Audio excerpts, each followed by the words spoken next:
Hello, and welcome to the Home Office Management Expert Podcasts. I'm Helene Liatsos, the home-based business expert. I have done a series of podcasts to help you, the listener, start your own home-based business. I hope you like them and that you find them very useful. This part of the show is Helene's Helpful Hints, and this is where I share various insights and observations about home-based businesses and their owners. I had the chance to meet several new people, and inevitably we get around to talking about what we do.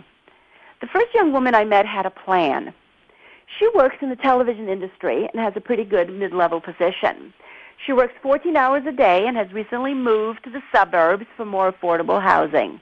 So she now commutes an hour to an hour and a half in each direction, which makes it over 16 hours a day that she is away from home.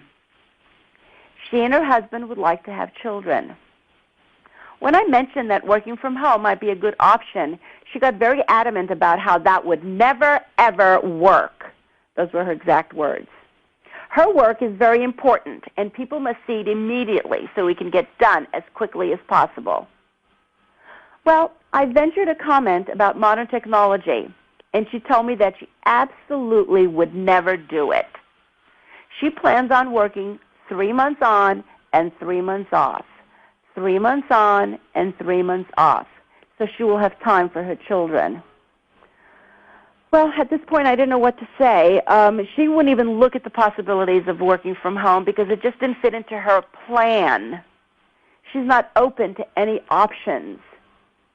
I know that things change when children come along, and you realize that 16 hours a day working away from home is a long time.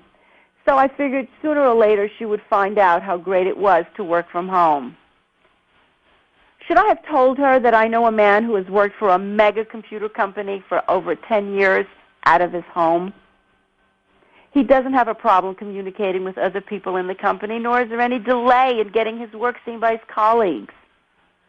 I guess the difference between these two people is their outlook in life. Which brings me to the second woman I met. She's older, and she's a perfect example of someone who does have a great outlook. She recently widowed and is now just coming out of a difficult time. She is in an exploring mode, as she explained to me. She raised prize-winning horses, has written a book, and is a master gardener. How talented can one person be? She did all of these things from her home. Her current dilemma is finding out what the next chapter in her life will be. She mentioned a few things that she wanted to do, and she was checking these things out. Of course, anything she chose, she would do from home. She strikes me as the type of person who once sets her mind on something, she is not only going to accomplish it, she will excel in it. She doesn't have a preconceived plan set in concrete. She's open to a variety of things, and most of all, she seeks to find a balance in her life. I wish her well. One other example I'd like to give to you about somebody who is not very open about working from home is my nephew-in-law, Dave. We were talking about working at home, and I was telling him about these two young women that I met recently, and he said to me that he could never work at home.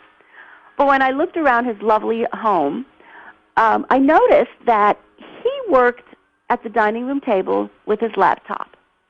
He had no files. He had no tools. It was just a cell phone and a laptop. And I know a lot of commercials on TV and a lot of ads on paper show someone just working with a laptop and a cell phone, but that's not very realistic. I think if David set up his home office with a desk and a computer and a phone and his files and his tools and his coffee mug and a picture of his wife and his daughter, he would feel more comfortable working at home. So you need to set yourself up physically. Give yourself a place to go to every day in order to run your business. This is just an advice not only to David, but to everyone. That's our podcast for today. If you want to get all the steps to starting your own home-based business, go to www.thehome-office.com. I offer an online course, a digital DVD, and an ebook, all on the subject of how to start and operate your own home-based business. I'm sure that one of those will be right just for you. Once again, please visit www.thehome-office.com. And remember, my motto is love what you do and the lifestyle will follow.